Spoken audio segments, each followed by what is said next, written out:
ଇଏ ଆମ ଓଡ଼ିଆ ଆର୍ଟିଷ୍ଟ ଦେଖନ୍ତୁ ମନୀଷା ରଥ।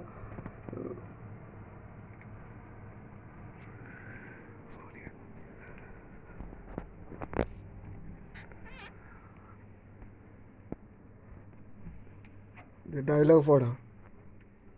ଡବିଂ ଚାଲିଛି କଲର୍ସର ନୂଆ ଓଡ଼ିଆ ସିରିଏଲ୍ ଲକ୍ଷଣ। ଝିଅଟି ସୀତାପରି। ଆପଣଙ୍କଠୁ ଆପଣଙ୍କଠୁ ମୁଁ ଏମିତି ଏକ୍ସପେକ୍ଟ କରିନଥିଲି ମିଷ୍ଟର ଚନ୍ଦ୍ରଶେଖର। ଭୁଲ କରୁଛନ୍ତି ଆପଣ। ଯୋଗ୍ୟତାଠୁ ଅଧିକ ଭଲ ପାଇବାଟା ହଉଛି ତାର ସମ୍ପୂର୍ଣ୍ଣ ଭୁଲ। ଯାହା କହିଲେ ବି ମୁଁ ତାକୁ ପସନ୍ଦ କରୁନି ମାନେ କରୁନି। ଯାହା ହେଇଯାଉ ପଛେ ସେ ମୋ ପୁଅକୁ କେବେ ବି ବାହା ହେଇପାରିବନି, ବାସ୍।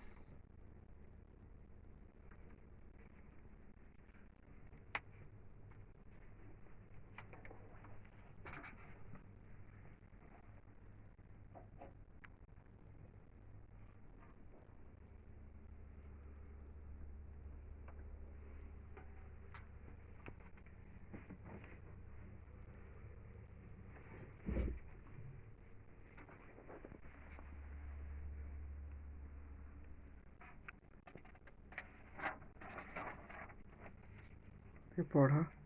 ପଢିବି ଆଉ ଟିକେ। ହଁ। What rubbish. ଆପଣ ଏମିତିକା ଲୋକ ବୋଲି ମୁଁ କେବେ ବି ଜାଣିନଥିଲି। ମୋ ୱିକନେସକୁ ଧରି ମୋ ସହିତ ଏମିତି ଖେଳିବାକୁ ଆପଣଙ୍କୁ ଟିକେ ଲାଜ ଲାଗୁନି? ଏନଫ୍। ଏନଫ୍। ଏସବୁ କଥାର କିଛି ଅର୍ଥ ନଥାଇପାରେ। ଆପଣଙ୍କ ଝିଅ ଖେଳନା ନୁହଁ, ଏଇଆ କହୁଛନ୍ତି ନା ଆପଣ? ଯାହା ବି ହେଇଯାଉ ପଛେ ମୋ ଉତ୍ତର କେବେ ବି ବଦଳିବନି। ସିଏ ଆଖି ପକେଇଛି ମୋ ପୁଅର ଟଙ୍କାକୁ। ଟଙ୍କା ଦେଇ କିଣିବା ପାଇଁ ମୁଁ ତାକୁ ଏଯାଏଁ କେବେ ବି କ୍ଷମା କରିପାରିନି। ଆଉ କ'ଣ ପଢ଼ିବି? ବହୁତ ଭଲ ସିରିଏଲ୍। ସତ୍ୟ ବହୁତ ବଢ଼ିଆ ବଢ଼ିଆ ସିରିଏଲ୍କୁ ସବୁ ଡବ୍ କରନ୍ତି। ମୁଁ ତାଙ୍କର ବହୁତ ଗୁଡ଼ିଏ କାମ କରିଛି।